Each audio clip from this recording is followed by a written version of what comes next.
ইট পাথরের শহরে থাকতে থাকতে আমরা অনেকটা হাঁপিয়ে উঠছিলাম।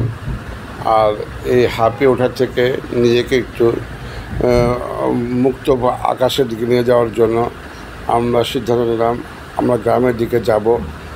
আর শ্বশুরের গ্রামের বাড়ির দিকে রওনা দিলাম।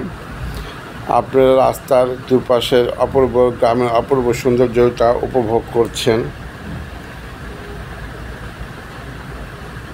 আমরা গ্রামের যে চারদিকে সৌন্দর্য, আমার সাথে আমার ছেলে মেয়ে, আমার ওয়াইফ ছিল, সবাই গ্রামের অপূর্ব সৌন্দর্যটাকে উপভোগ করতে করতে যাচ্ছি। আমরা একটা পর্যায়ে আমরা গ্রামের বাড়ির কাছাকাছি, আমার শ্বশুরালয়ের কাছাকাছি চলে আসছি।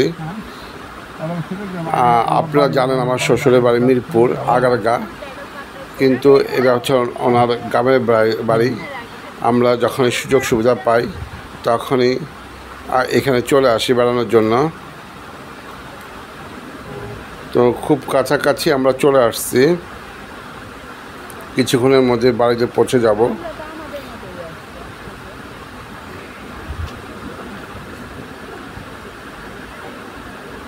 খুব কাছাকাছি চলে আসছি। ওই যে আপনারা দূর থেকে দেখতে পাচ্ছেন আমার শ্বশুরের গাড়িটা আগে চলে এসেছে। আর আমাদের যে মেজো শালি সে দাঁড়িয়ে আছে আমাদেরকে রিসিভ করার জন্য। ওর ছোটো মেয়েটা ওখানে খেলা করছিল, ও খুব আনন্দ পাচ্ছিল। আমাদের আসতে আসতে খুব ক্ষুধা লেগে গেছিলো। শ্বশুর খেতে বসে গিয়েছেন, আমাদের এক ভাই আর শ্বশুর খেতে বসে গেছেন, আর আমি ভিডিও করছিলাম।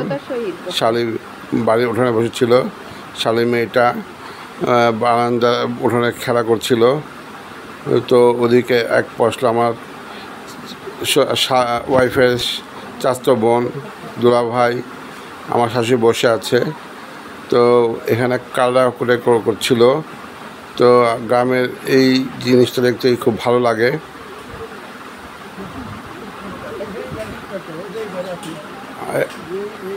সবাই এদিক সেদিক ঘোরাঘুরি করছিল।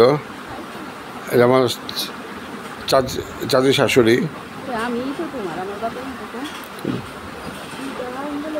আমাদের চাচাতো বোন, উনি কালাগুলায় খুব ব্যস্ত।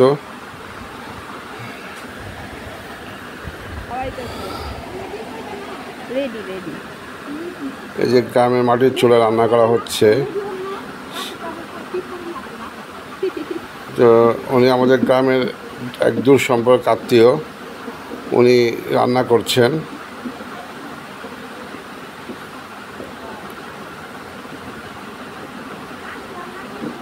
আপনি আমাকে দেখতে পাচ্ছেন, আমার ছেলেকে দেখতে পাচ্ছেন।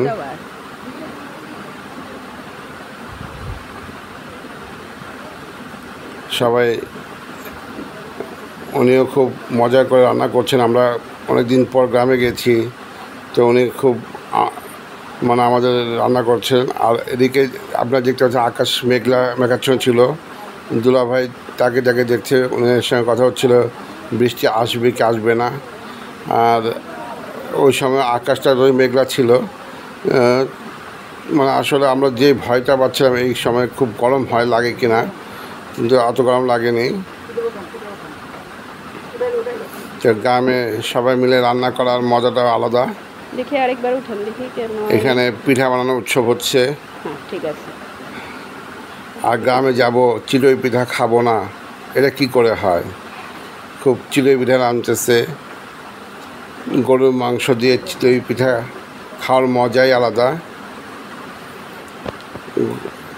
আবার ওই যে গ্রামের দুধ, খাঁটি দুধ, এই দুধ দিয়ে চিড়ে পিঠাকে ভিজালে ভিজানো পিঠা হিসেবে খাবো। তারপর একে একে আমরা সবাই খাচ্ছিলাম।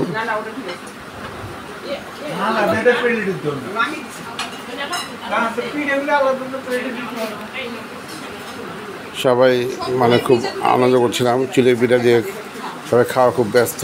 চিড়ে পিঠা, গ্রামের সে ঝোল, তারপর ভাত, মানে সব কিছুই আসলে খুব মজাই হচ্ছিল।